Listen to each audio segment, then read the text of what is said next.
Broadcasting live. It's America's longest running talk show on computers. It's Computer America, bringing you the biggest names in technology with guest interviews, new products, and your emails. Listen live at computeramerica.com on any device around the world. Email the show at live@computeramerica.com or find us on social media. Be sure to check out our website for contests, giveaways, show notes, live video stream, podcasts, and more. You're listening to Computer America. Hello and welcome into the Computer America Show. We are the nation's longest running, nationally syndicated radio talk show on computers and technology. Thank you for joining us. I'm your host, Ben Crossman, and I hope all of you are having, a great Friday the 13th. It's, I don't know why everyone decided that this was the Friday the 13th to really point out that it was Friday the 13th, but from such humble, bad beginnings, I guess it's turned into a little pseudo holiday. So with that being said, welcome into the Computer America Show. And we have a great show because we have the one, the only, Mr. Ralph Bond. He is a regular here on the program. He is our science and tech trends correspondent. And my goodness, he has really delivered this month. So you'll definitely want to check out the entire show today as we talk all things science, technology, just stories that, kind of make you glad that technology is around. Because if you've been paying attention to a couple different stories this week, especially things like Facebook and, just how much they monitor your life, sometimes it kind of makes you want to think, I want to get away from that. But not today. Today's going to be a good day. So everyone, before we get started, a couple of things to mention, including computeramerica.com. That's where you'll find the show notes, the cheat sheet, everything that we talk about here today, with article included, with links, pictures, things like that. Ralph does a great job, and we will include that in the show notes. Also, be sure to check out the live video stream where you can follow along, you can watch us, you can do all that sort of thing. And then, of course, the social media contest brought to you by Logitech. So I think with all that being said, we're just going to go ahead and jump right into this. So I said his name a couple times, and people who are regulars know him very well by now. But Ralph, welcome back onto Computer America. Hey, Ben and everybody. Great to be back. Yeah, happy that you could join us. And hey, how are you this Friday the 13th, which is traditionally a bad omen? Well, so far so good. I had to drive about 20 miles each way to a meeting this morning, and I kept thinking, please, no car accident today. No bad luck, please. I think there's like a movie coming out today. It's like about Friday the 13th. Their movie, video game, something like that. But it's so weird that I think it was when we, Protestants rounded up all the people, burned them for being witches in Salem, I think. And that was, the origin. Oh, is that it? Okay. Yeah, Friday the 13th. So, it was very bad to be a witch on Friday the 13th. Now it's like kind of their day. So... cultural appropriation. The world is so weird. We don't need Friday the 13th to have it any weirder. It's just weird 24/7, 365 days a year. It's weird, but I think the stories that we're going to talk about here today, they're a good kind of weird, and they're weird. Yes. A lot of them are like, wow, I totally expect that in Blade Runner the movie or something sci-fi, but it's happening here and now. So why don't we go ahead and explain real quick again about the show notes. What do you do? And let's start with story number 1. Absolutely. So real quick recap. What I do every month is bring a variety of stories that I have seen out in the world in different news organizations, online reporting things and so forth. And I look for really interesting, what I consider to be science and or technology trend stories. And then I put together this, we call it the show notes or cheat notes, whatever you want to call it. It's a document. You can get it through the show's website, as Ben mentioned at the outset here. I really encourage you to do that. It's so important because it'll give you the story excerpts. Sometimes it's the entire article. Sometimes it's an excerpt because the article's too long. But it'll have the pictures, the links, embedded videos, all kinds of good stuff that you can use to enhance this story. And inevitably, I put together 10 stories, but we almost never get through all 10 stories. So you can use the rest of them as sort of a fun homework assignment, if you want to call it that, to go and look at later this week or this weekend. So with that said, the first story, and you're talking about things that were sci-fi, things that maybe when you were growing up you saw in Star Wars or other Star Trek movies or something. You think, oh, that's just so far-fetched. That's never going to happen. And a lot of those realities are rapidly becoming real in things like artificial intelligence and other things of this nature. And the first story kind of goes into what I like to call the technology of augmenting human beings. So let's get into the story and you'll see how this all fits together. The story comes from Engadget. It's a story by Andrew Tarantola. And the headline is Cyberdyne. Now, Cyberdyne's the name of a company, you'll find out. Cyberdyne's therapeutic cyborg legs arrive in the United States. And there's a great photograph here of the cyborg leg apparatus. And as you can imagine right away, this is for people with mobility challenges. Maybe they're amputees or something like this to help them regain the ability to be mobile. So let's just jump right into the story. And to your point earlier, Ben, talking about things that we've seen in films, this references a classic film, Aliens, the original Aliens, right? Right. And so if you're familiar with that film, the opening part of this story will make sense to you. So it says, while we're still a ways away from a proper Aliens-esque power loader. So in the film, you remember there was a suit that Sigourney Weaver could get into and others, and it would just augment them, sort of like one of these it was Transformer type things, right? Yeah, it was like a forklift, but like a suit. So right, exactly right. It gave you exponential strength and power and so forth. And its purpose was for loading. And these kinds of things actually do, in smaller scale, exist today. So it says again, while we're still a ways away from a proper Aliens-esque power loader, our enhanced exosuit future is already upon us. The HAL, that's hybrid assistive limb, not the murderous AI. I was about to say, right? Like they obviously realize that there's plenty of references to be had when they develop these things, but yeah.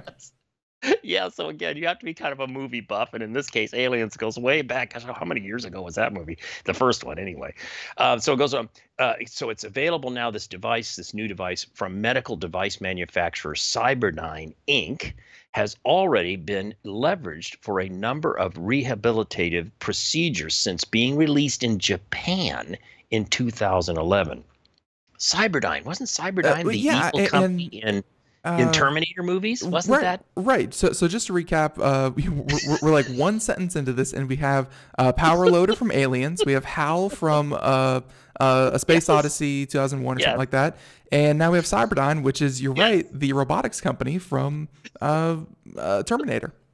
Yes, when the robots become self-aware and go, humans, we don't need them. Okay, so anyway, so Cyberdyne announced on Friday. Now, this story was posted on March the 2nd, so get your calendar in sync here. So Cyberdyne announced on Friday, March the 2nd, story again was posted March 2nd, that it has teamed with the newly opened Brooks Cybernetic Treatment Center of Jacksonville, Florida, to make HALs, this assistive device we're talking about, available here in the United States. The HAL is designed to fit around a spinal injury patient's legs and abdomen, providing support for people who otherwise would be unable to walk or stand. But unlike other exosuits, patients command the HAL with their minds. That's really intriguing, I think. Instead of a joystick or other manual controller, the HAL uses an EEG-like, and that's electroencephalogram, electrical activity in the brain, sensor to pick up nerve signals from the patient's brain through their skin, which it then translates into a command to engage the suit's legs. What's more, this method trains the user to activate specific neural pathways for voluntary movement, which helps them improve their ability to walk unassisted. So there's a couple things going on. I'll stop for a second here. It not only helps the spinal injury person to regain some measure of ability to walk and stand, but it's also got a secondary purpose to gradually train you. And you'll find out as we go through the story, it's a two-layer kind of thing. If it were just to replace your limbs and, hey, it's great, you can walk around, that's wonderful. And if that were the end of the story, that would still be compelling. But the story has two layers to it. The second part of it, chapter 2, if you will, is training the patient. So let's go on and learn about that some more.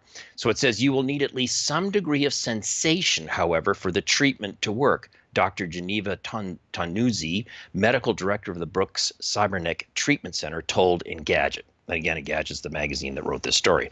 And here's a quote: "It doesn't have to be much, but there has to be at least that signal," meaning some sensation in your body to control this thing.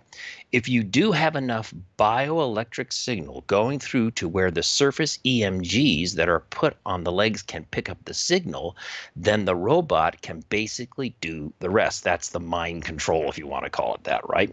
Mm-hmm. And it goes on, the quote goes on, it says, "So what's really nice about HAL, it basically operates off what your intentions are." It should be intentions are, not is. She continued, "Maybe you're only able to give 1 or 2%, and then the robot gives the remainder of the motion. Here's the key.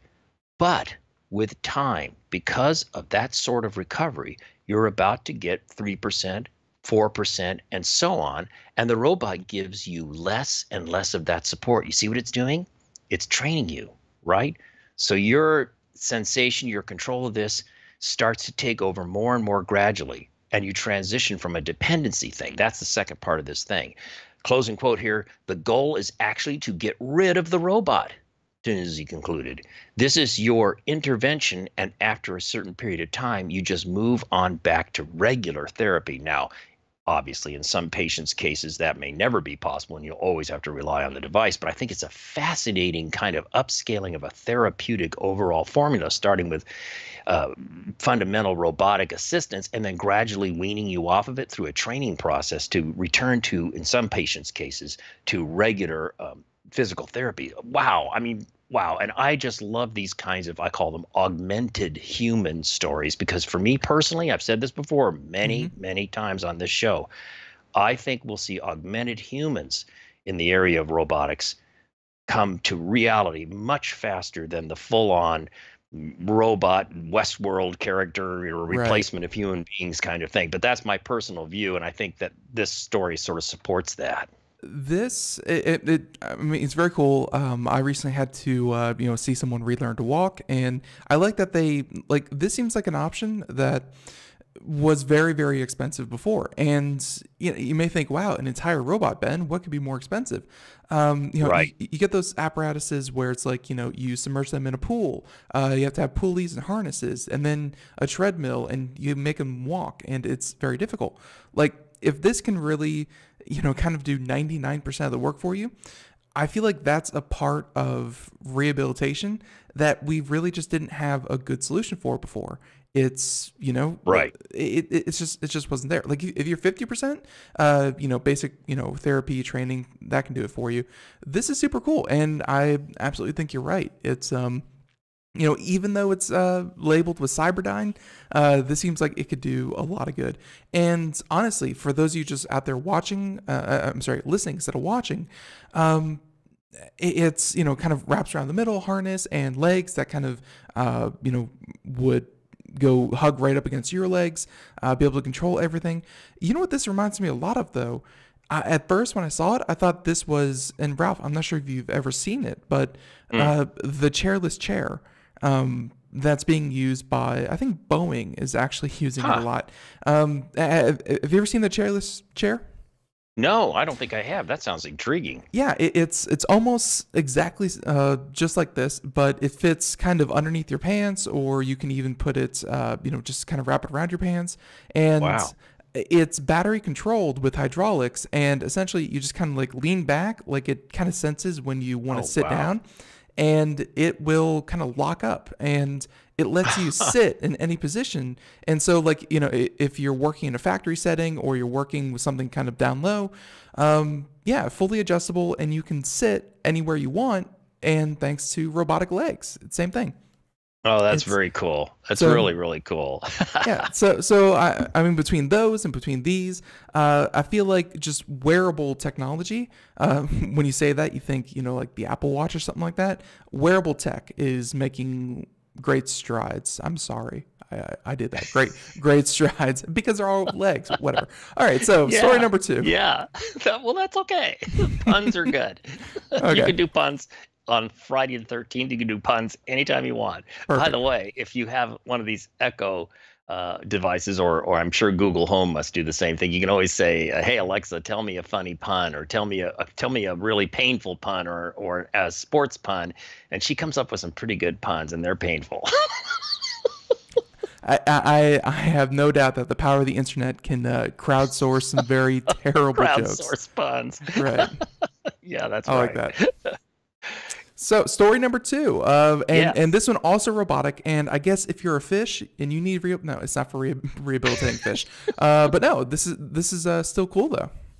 This is really fun. This comes from The Verge, story by James Vincent. The headline is, "A realistic robot fish could help scientists spy on secretive sea life." So if you think about underwater research for life, you have, of course, a human diver, and a human diver can do so much without startling the animals, frightening animals away. Of course, that goes without saying. Then you have robotic submarine, like little miniature submarines or larger ones and so forth, but they too can be disruptive, churning propellers, all kinds of sounds and things that might frighten an animal, right? And not to mention, just the overall cost of actually getting a submarine out there or a diver. Yeah. It's a chore. Yeah. Yeah, and again, if you have the show notes, and I encourage you to go out to the show website, get that link to get the show notes, because again, we have a picture here, and right away, I'm sure, Ben, it's not lost on you on that archaic Nintendo controller that's being used in this. We're going to get to that, but I had to say something about it right off the top because that just jumps off the page. It does. You go, what?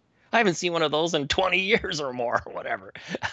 So let's get into the story here. Sure. It says, "It looks like a fish, moves like a fish, but it's definitely a robot. Its name is SOFI, short for soft."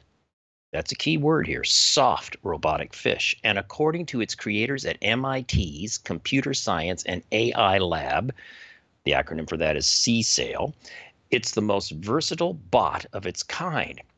And with its built-in cameras, scientists should be able to use SOFI to get close to the ocean's inhabitants without spooking them, hopefully giving us greater insight into the lives of under-observed sea creatures. Oh yeah, I love this story. It's got so much going on. Here we go, some more. SOFI is not the first robot fish designed for scientific use, but it does bring together a number of different innovations that give it a unique advantage. For a start, its housing is made from molded and 3D printed plastics, meaning it's cheap and fast to fabricate.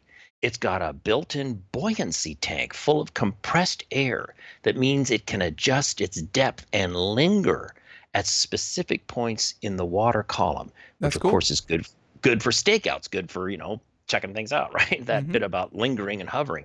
It also has a custom control system which uses coded audio bursts to transmit instructions from a human operator.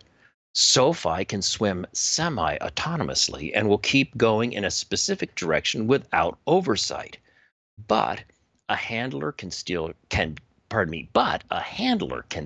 it left or right, up and down, using a modified Super Nintendo Entertainment System controller. That's the part that just blows my mind. Yeah. So it's definitely a Super Nintendo controller. From the looks of it, it looks to be one of those companies that makes like kind of retro gaming devices. So it's not like they have to guys, we need the controller from 20 years ago or else we can't drive this thing. It's new, but the design scheme, I think anyone would be able to recognize right off the bat. The part that I'm confused about was that, what was it? The coded audio burst. I don't know what that means.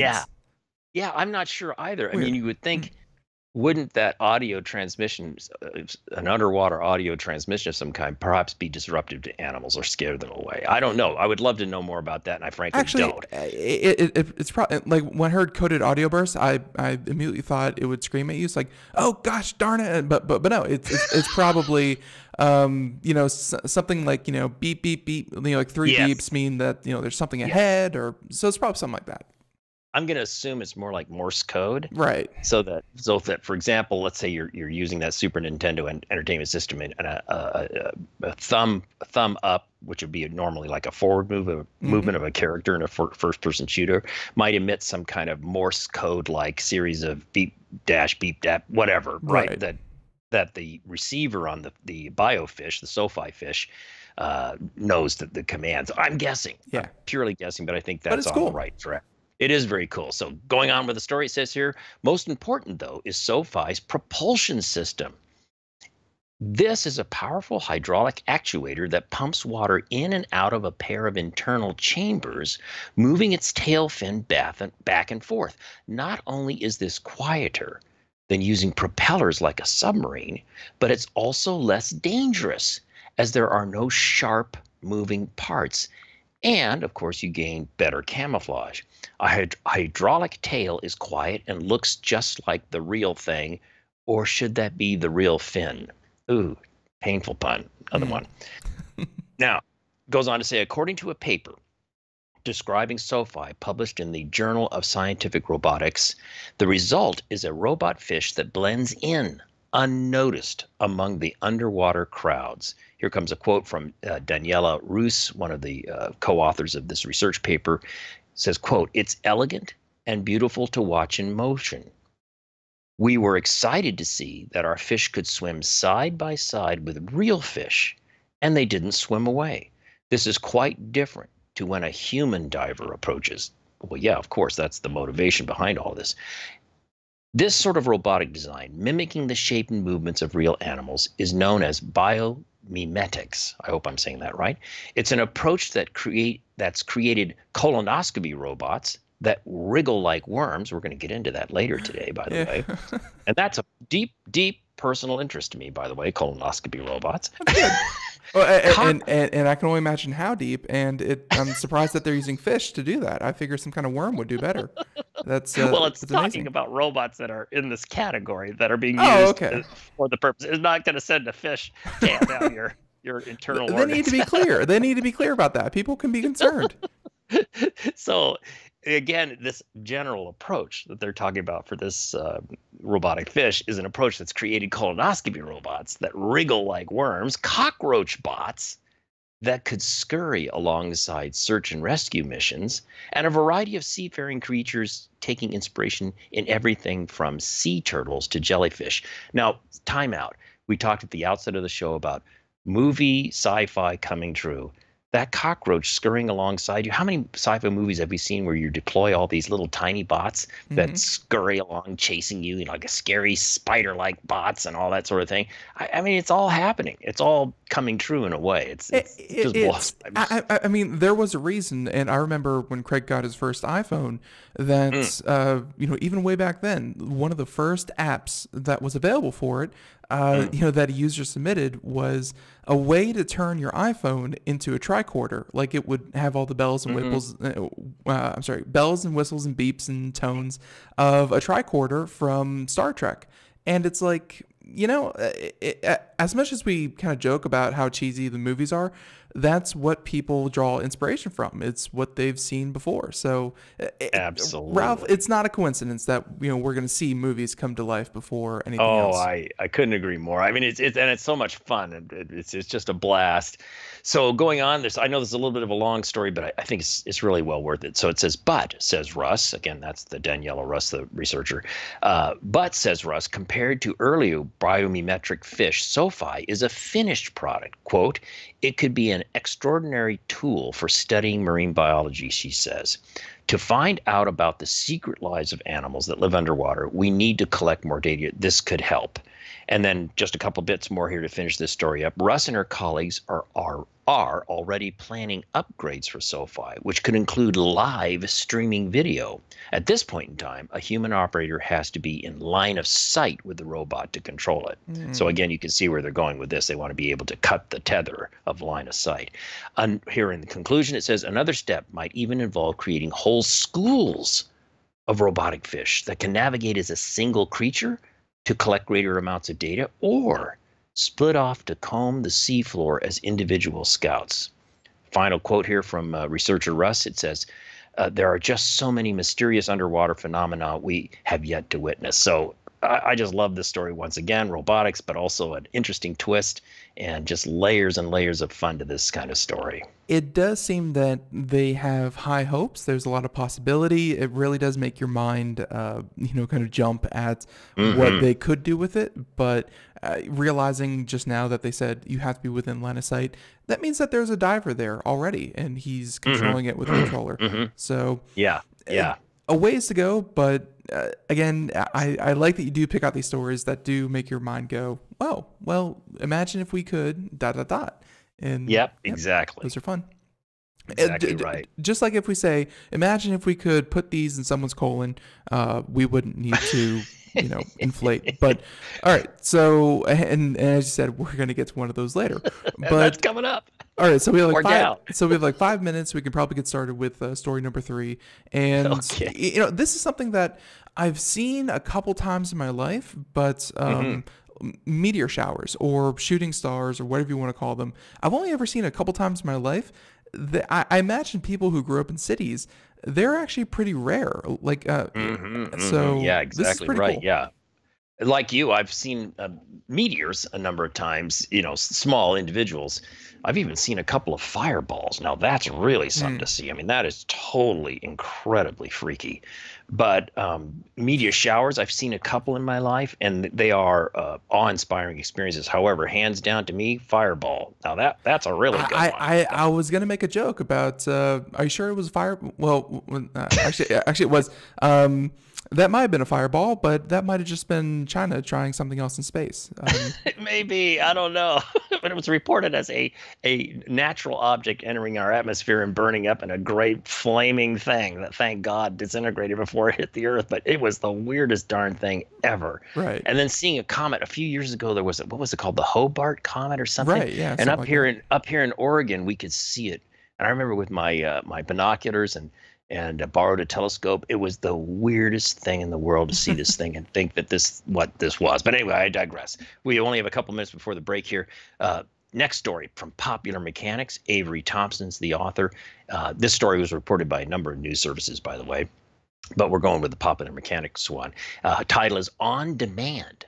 On Demand. Meteor showers are coming soon to a sky near you. And we'll get started and then just jump in, and I'll stop, of course, when we need to break away here. Watching a meteor shower is a pretty spectacular, humbling experience that beautifully illustrates how small we are in the expanse of the universe. But catching a good meteor shower is hard. This is true to your point, Ben. They only come a few times a year and often at odd hours of the early morning. And we would add, you need to be in an environment where you don't have a lot of ambient light from a city or something like that, right? What if you could get a meteor shower right overhead on demand whenever you want it? That's the pitch from Japanese company Astro Live Experiences, which is placing satellites in orbit to produce artificial meteor showers. ALE, the company, hopes to market their technology to cities, companies, or rich individuals who want a custom meteor shower for a cost that ALE claims will be less than that of a municipally sponsored fireworks show, which I have no clue what are we, $50,000, $100,000? I don't know what those kind of shows cost. Right. Their plan is to launch a pair of small satellites, each equipped with a few hundred small metal spheres. On cue, the satellite would spit out a few dozen to burn up in the atmosphere. The first of these satellites is launching in December of this year, with services starting in 2019. Eventually, the company plans to have a constellation of over a dozen such satellites orbiting the world, able to trigger a custom meteor shower anywhere in the world at any time. Wow. While this might seem like harmless entertainment for those that can afford it, some experts are warning that these artificial meteor showers could potentially damage other satellites in orbit. Right now, the company hopes to mitigate that risk by keeping their satellites in a much lower orbit than most other satellites and checking to make sure no other satellites are in range, right? So to mitigate the damage, they say that we're going to be even closer to people's heads when we start firing firing things down towards the earth. That is comforting for sure. Ralph, we're gonna stop right there, and we'll come back to the story and finish it up. But and by the way, just some quick Googling. A municipal fireworks show can be, or Google, according to Google, between $20,000 and $30,000. So okay. Obviously, they're going to want each individual satellite to give multiple shows at multiple times because So anyway, so there's that, everyone. We are talking with Ralph Bond. We are doing science and tech, and my goodness, it's weird. But everyone, stay tuned. Computer America, stay tuned. Dish TV is better than cable TV. Why? Because you can save 45% on packages compared to your high-priced cable bill. Wow. Take those giant scissors out and cut the cable and save with Dish TV. Plus, you get a free DVR upgrade to record your favorite shows and free installation. And with Dish Anywhere, you can watch TV for free on your mobile device. Act fast. You can save hundreds of dollars. Does your cable company do that for you?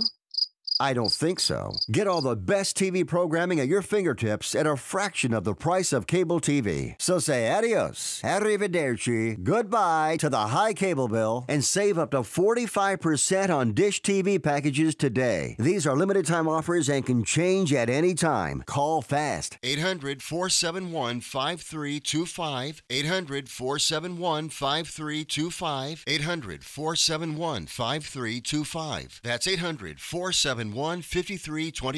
Greece is cheap. But the airfare costs a fortune. Paris? Not much closer, and again, airfare... What about Puerto Vallarta? Let's face it, flying anywhere is just too expensive. Wait, what's this? Low-cost airlines. With one call to low-cost airlines, you'll drastically slash your travel costs. We're talking insanely low airline prices to any of your favorite destinations. Where would you like to go? London, Rome, Costa Rica, Australia? Wow, that's cheap. So why wait? Call now to learn how crazy cheap it is to fly anywhere in the U.S. or international. Our prices are so low, we can't publish them. The only way to get them is to call to instantly hear the most amazing best deals on airline travel. It's that easy. So call now and start packing. 800-215-4461. 800-215-4461. 800-215-4461. That's 800-215-4461.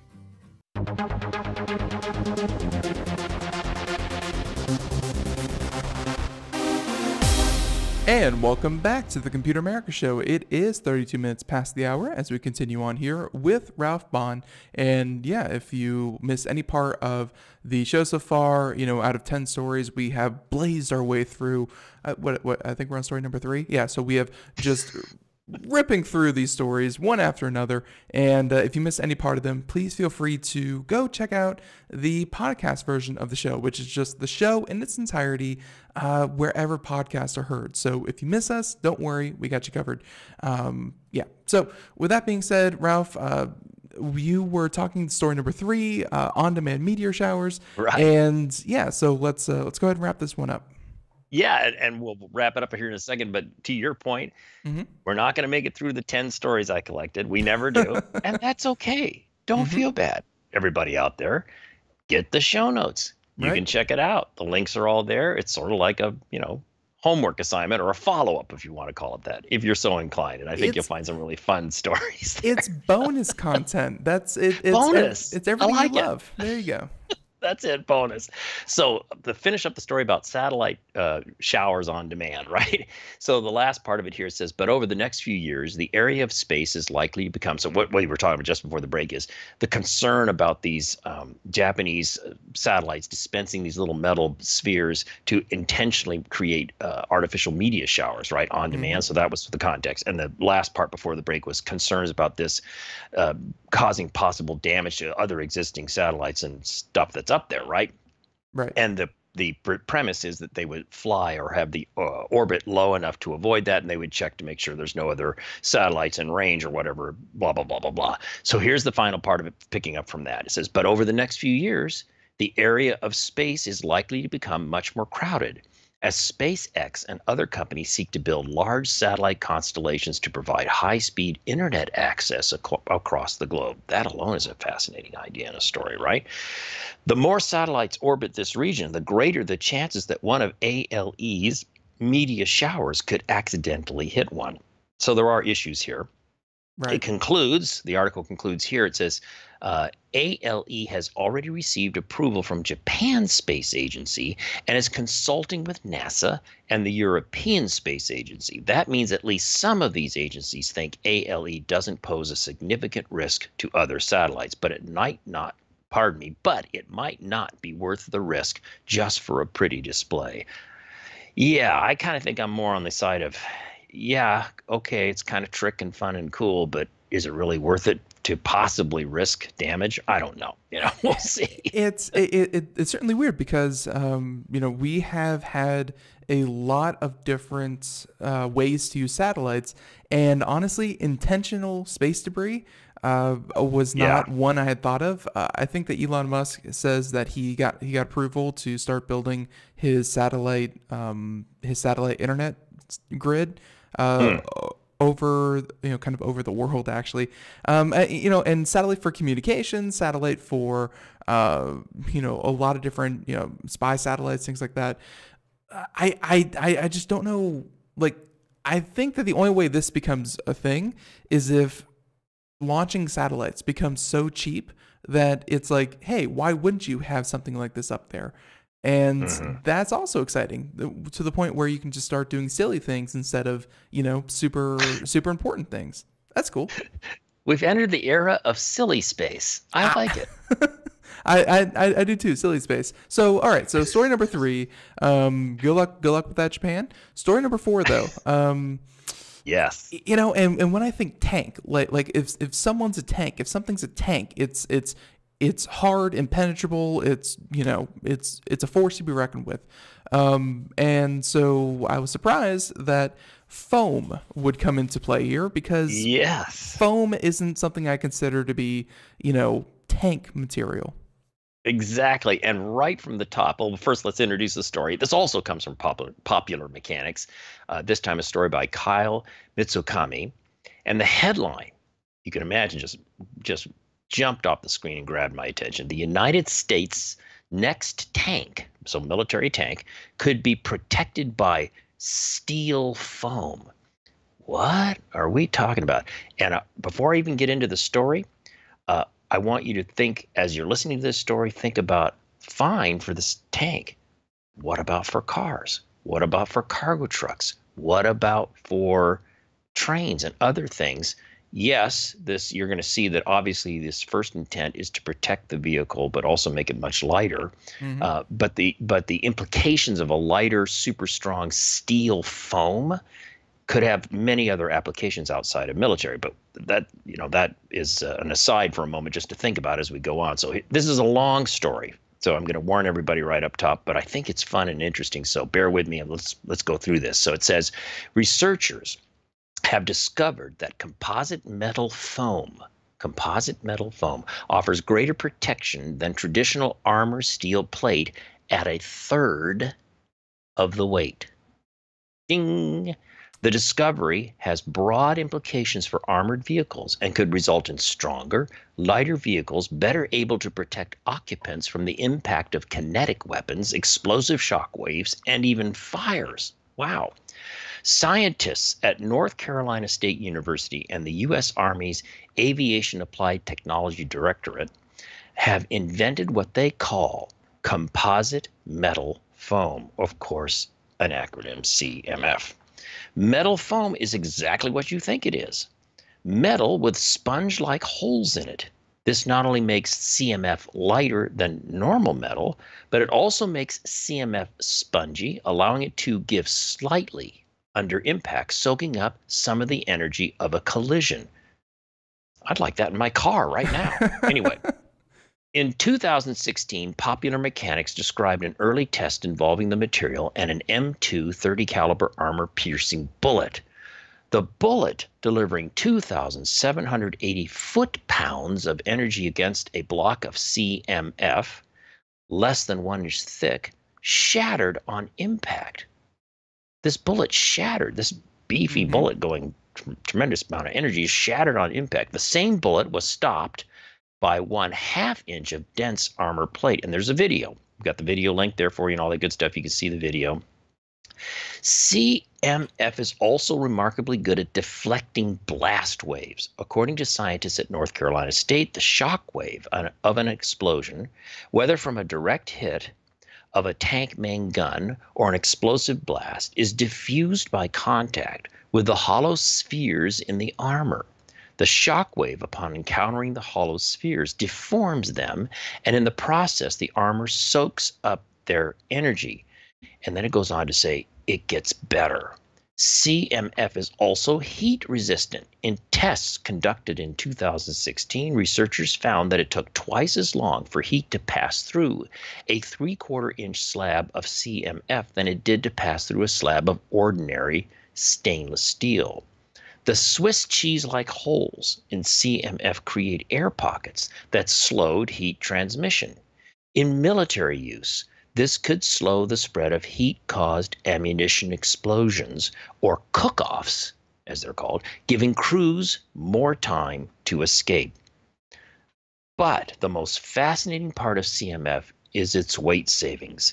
In an article at Army Technology, a publication, Army and university scientists claim that CMF weighs 3 times less than traditional rolled homogeneous armor steel plate, which is used in tanks and armored vehicles. A tank with 20 tons of RHA armor would need just 4 tons of CMF. So a traditional tank, 20 tons, for example, you could have the same protective and performance capabilities with just 4 tons of CMF. Lighter tanks need less powerful engines, obviously, increasing fuel economy and decreasing the strain a mechanized unit places on logistics. Alternatively, a tank could simply carry 3 times as much CMF than RHA, the rolled steel plate traditional, vastly increasing its armor protection without a weight penalty. That is such a military way of thinking, where it's like, we could have, more efficient tanks, and, they'd be 1/3 of the weight. They'd be great. And then they're like, or we could just have 3 times stronger tanks. And it's like, oh, even better. That's perfect. So, yes. That is funny. And then it goes on, a couple more paragraphs here, and then we can chat some more about the implications, as I suggest. Add-on plates of CMF could replace add-on panels of reactive armor in offering additional protection to existing armored vehicles. Reactive armor protects armored vehicles by blunting the molten jet of a shaped charged anti-tank round. It is not effective against kinetic energy rounds, such as armor-piercing rounds.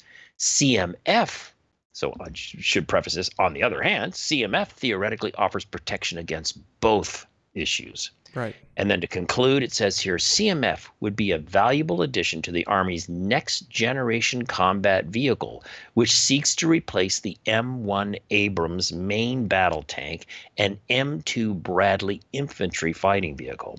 The M1 Abrams weighs more than 70 tons. And getting the weight of the Abrams successor down without sacrificing armor protection is a top priority. So, wow, that's the end of the story there. But again, all along when I was reading this, I thought, I'd like my car to have these kind of capabilities. And I'm glad that you brought that phrase back up, because I was going to as well. Ralph, I need to talk with you about what you're doing in your car, because if you need to stop bullets, if you need fire resistance, if you need impact shattering, Ralph, how are you driving? Are you good? I'm out there in an angry world of drivers. Oh, so it's everyone else you're concerned with. It's everybody else, buddy. I gotcha.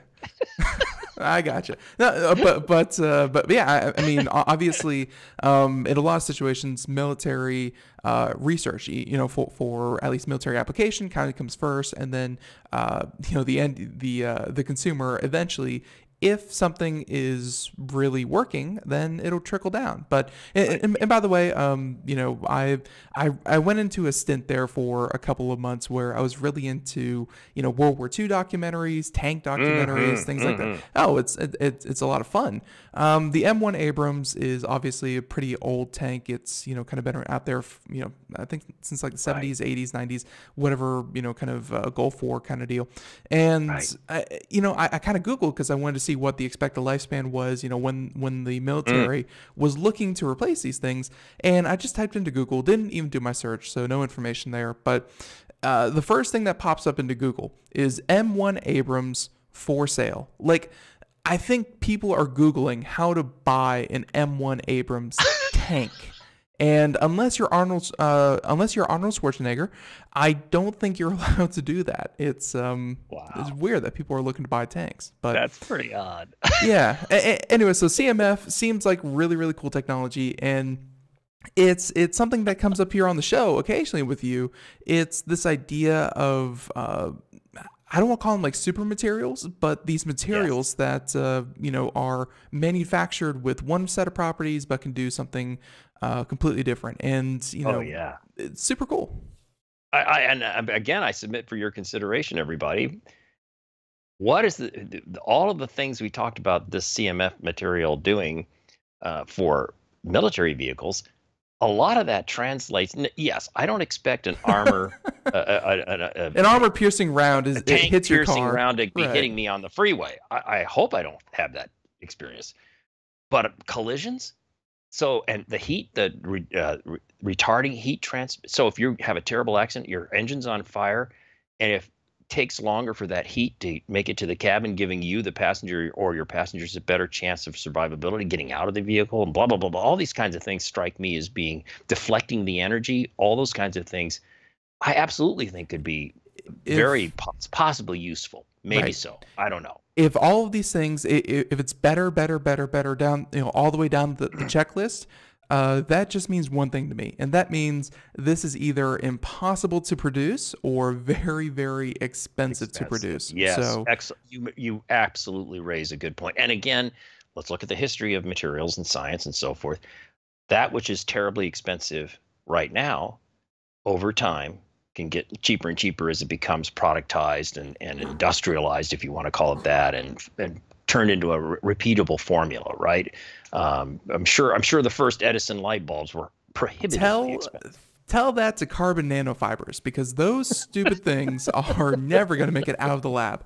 But all right, so that aside, let's talk about story number 5, and it links back to story number 2, where we referenced this a couple times. Story number 5. Yes. And before, I want to mention that this, of course, comes from an outlet called Science News for Students. And I love this resource. If you're not familiar with it, check it out. It's a lot of fun because it presents science news and developments and so forth in pretty human-friendly terms, which is very good for me because I'm not a trained scientist. I'm not an engineer by education.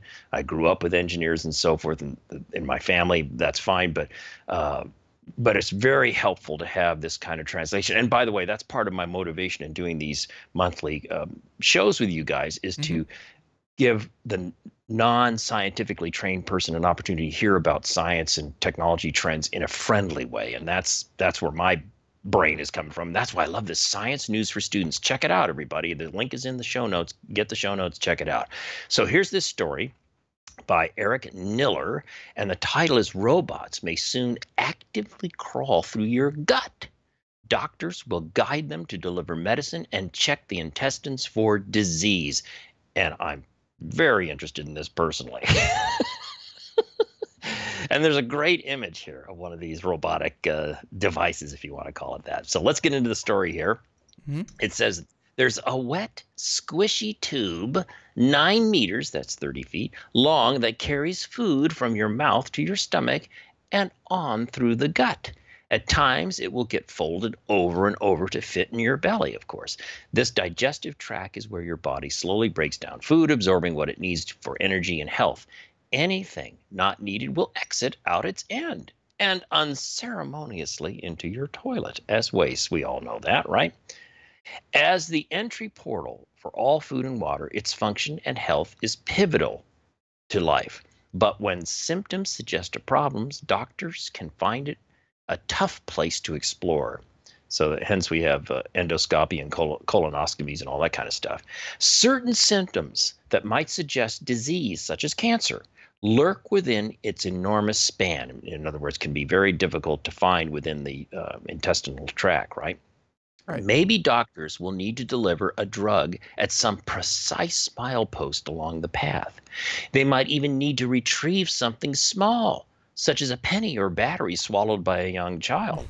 And there's a great little photograph there of one of these endoscopic or colonoscopy-like devices with a penny there and showing a little grabber arm and all the kind of groovy stuff they can do now. I mean, that sentence really grabs me because I don't know if grabbing is whatever. Really grabs me because when I was younger, fun fact, everyone out there, I swallowed a quarter, and it costs it costs like $30,000 to get that thing out of my throat. So yeah, that was my gosh, that was a fun night at the hospital. Oh my Lord. Well, Ben, nowadays they in all likelihood could send down one of these groovy tubes and away you go. It'd be so much easier. Out. Yeah. It'd be probably like an in-office deal. Right. So going on with the story, it says, today we see inside this tube of wet digesting food and wastes. Doctors often turn to a tiny video camera. I think we're all very familiar with that. And again, the show notes show a picture of one of these kind of devices. It's shaped like a pill and about that size. After swallowed, it slides down the throat into the stomach and on through the intestines. Eventually, it will exit out the other end. A doctor can pore over the images it captures throughout its voyages. But that camera only takes video. It can't treat disease or retrieve, in this case, for example, a penny or a quarter, as it may be in your case, Ben. That's right. Why doctors are now teaming up with engineers to build tiny robots. One day, these mechanical devices might deliver medicine on demand, or they might cut out a tiny tissue sample called a biopsy in which doctors can check for signs of cancer. Such devices offer to make medical procedures safer and more comfortable. They may also deliver new and better views of the inner you. And then there's a subhead in the article that says, crawling through the colon. Swallow a bite of pizza or spoonful of custard and the digestive tract takes over. By squeezing and releasing, the tube slowly pushes anything you ate or drank down around the gut. Swallow a pill-like camera and the same thing happens. The body pushes it through the digestive tract. But these new robots aren't just passive tools along for the ride. Here's the key. They may crawl or wiggle through your body. They can move backward or forward at the command of your doctor. This is the fundamental difference over a colonoscopy or an endoscopic. Endoscopic's just the going through your mouth down your tract versus going up the waste disposal orifice. Anyway, I mean, just real quick. I mean, just thinking about this. How do you think it would feel to have something like this kind of wiggle through you? Because like it wouldn't be attached to a cord. It wouldn't be, kind of doing that. It would just kind of like, do you think you'd feel it? Like, it's like, oh, my stomach's upset. And no, that's just a robot. That's a great question because I've had both ends explored multiple times. And there have been some occasions when the doctor would say, hey, Ralph, do you want me to keep you conscious so you can kind of watch the screen and see what I'm seeing? And I go, Doc, thank you very much. I'm happy to go to Happy Land. You just send me to Happy Land, and I'll wake up, and then you can show me the pictures. I'd hope so. So go ahead. My guess is you would probably be sedated, and you might not feel. That makes but way you more ask sense. an interesting question. Would you feel this thing go? Whoa! It's going up. Ooh! It's going down.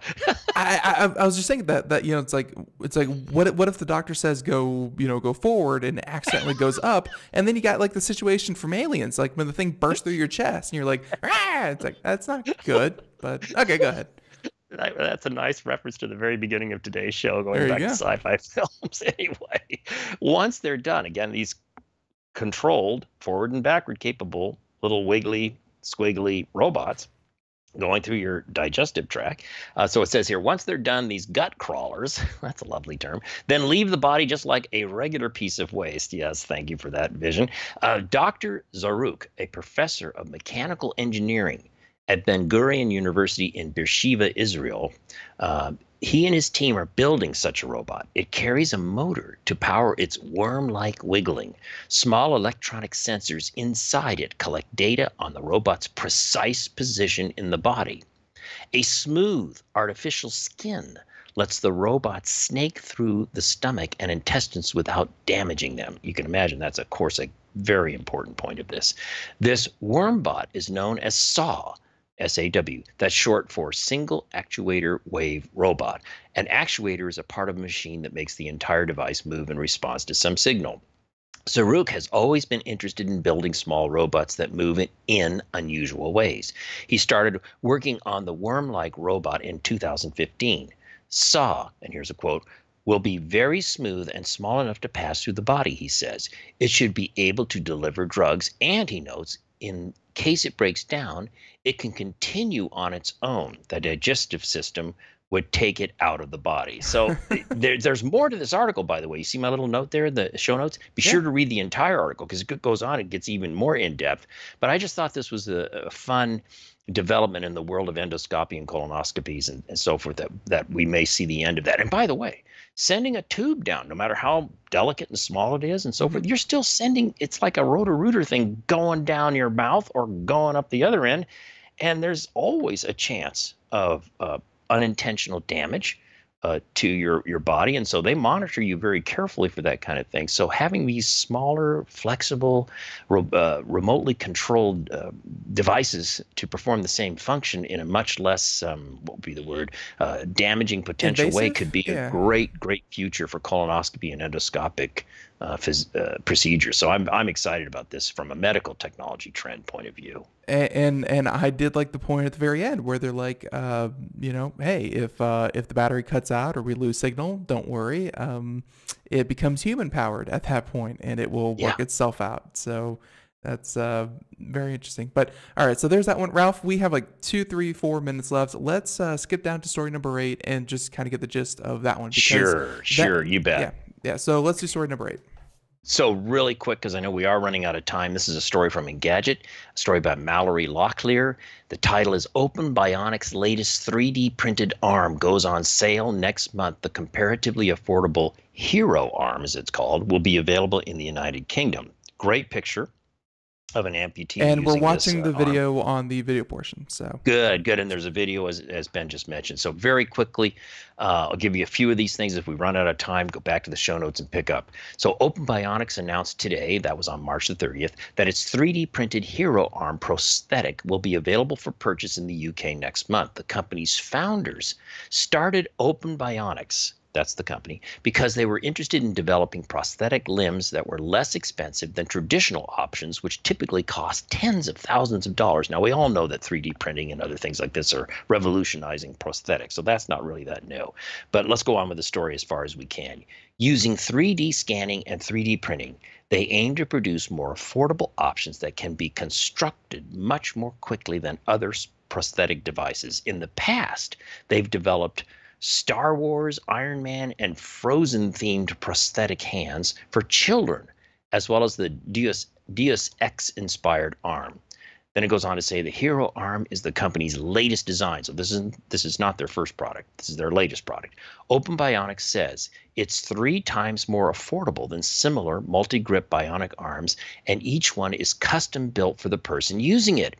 It's available for children as young as 8 years old, and Open Bionics is touting it as the world's first medically approved 3D printed bionic arm. We've reached out to see what exactly they mean by medically approved, the author of the piece put out, so I don't have an answer for you there.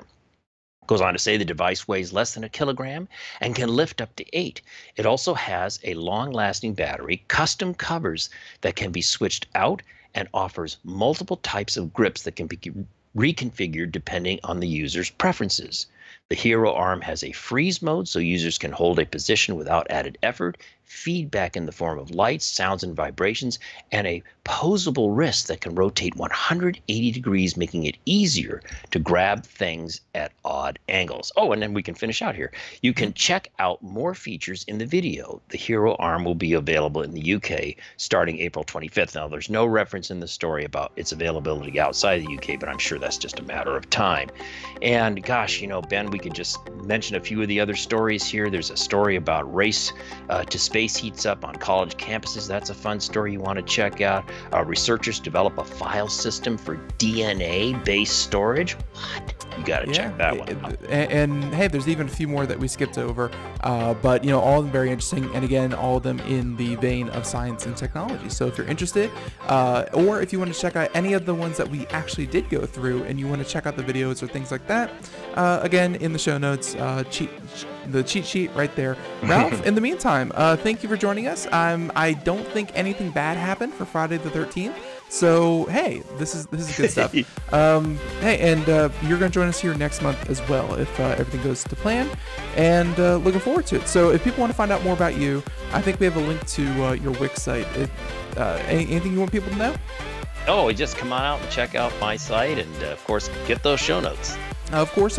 So, and everyone out there, thank you for tuning in to Computer America. It's, as always, a lot of fun. And be sure to tune in next week, where 4 p.m. to 5 p.m. Eastern, bright and early, we have a great show planned for you all next week. So until next time, be sure to tune in to Computer America. So everyone, have a great day. Thank you so much. Bye-bye.